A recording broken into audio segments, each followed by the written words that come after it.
Good day, ma'am, sir. Thank you for watching my video. My name is Olivia Taloyan Kulapoy. I'm 40 years old from Philippines. I'm college undergraduate, married, blessed with 5 children, 4 girls and 1 boy.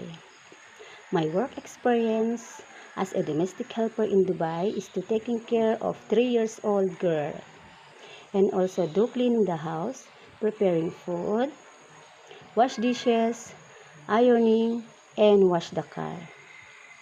My personality is loving, understanding, honest, trustworthy, and hardworking woman.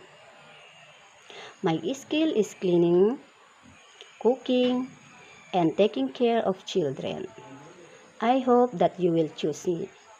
Thank you, and I'm looking forward to work with you as soon as possible. Thank you, ma'am, sir.